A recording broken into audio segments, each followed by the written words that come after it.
Welcome to Aptitude Destination. Please pause the video and read the question completely. Two persons P and Q enter into a business. P is putting 14,000 more than that of Q. So we can write the capital of P as 14K more than that of Q. But P has invested for 8 months and Q has invested for 10 months. P's share is 400 more than that of Q's share of the total profit 2,000. So P and Q have gotten profit where P is 400 more. To find out the value of P and Q, you can just say P is equal to Q plus 400, which means P plus Q equals 2000. I am just calculating profit here. Do not mix this with this P and Q. For me to calculate the profit, I can say P is nothing but Q plus 400. So I'll substitute it here. Plus 400 equals 2K. And now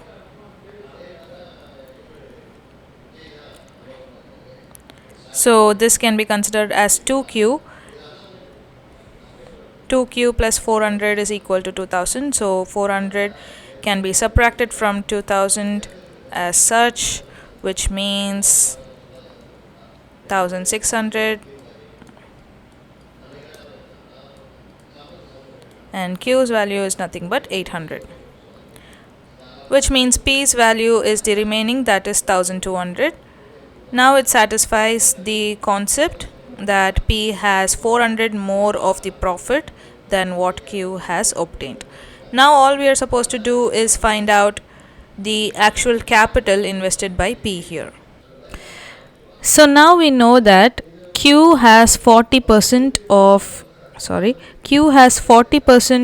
the profit and P has 60% of the profit. And now with this we can infer that Q has invested 40% of the total capital and P has invested 60% of the total capital. When forming the equation for this step, you have to make sure that you're considering the amount of months they have invested as well. Alright, so to create the equation, let me consider. So P has invested for 8 months and Q has invested for 10 months. We know that the capital of P into 8 months plus the capital of Q into 10 months will be the total capital, right? And on this total capital, P has invested 60% of it and Q has invested 40% of it. I hope this step is clear. So there are two ways to solve this sum. One thing you can do is, if you're not able to form algebraic equations that quickly, you can go with checking the options by considering each option. Now this might be time consuming if the right option is lying at the fourth option, so you'll have to solve for each one of these until you reach the fourth option, but it might be really efficient if the right option stays in the first place. But this is not a guaranteed process, I would say. Still, if you're stuck in a sum, you can still solve it. Therefore, if I consider the options, let's consider 30K.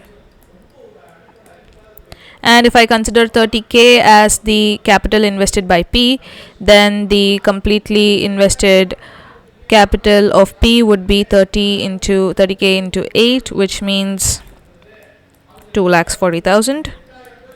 And Q's value will be P minus 14,000, right? Because Q's value is lesser than P by 14K, which means 16,000.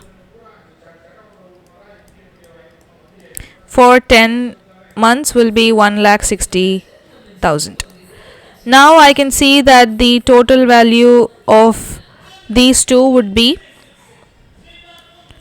4 lakhs.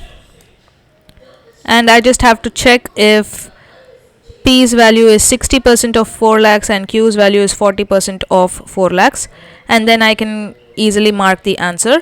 Now if you see, this is 1,60,000 and this is 4 lakhs, which is clearly 40% of 4 lakhs. So I now know that 30,000 is the answer, but then I would suggest you to know how to form algebraic equations as well, because instead of going by options, we could have also arrived at the actual value just by solving it using algebraic expression. I'll show you how. So now here we know that this is the total investment. What I am going to do is that I'm going to consider the 40% of Q or 60%. That's totally your choice. You can consider any of the values. So let's take the 60% as the value. So we are considering P, forming the algebraic equation. You can say 8P is nothing but 60% of the total value. So this is the total value, right, invested by both of them, which means this is nothing but 8P plus 10Q. I hope this step is clear.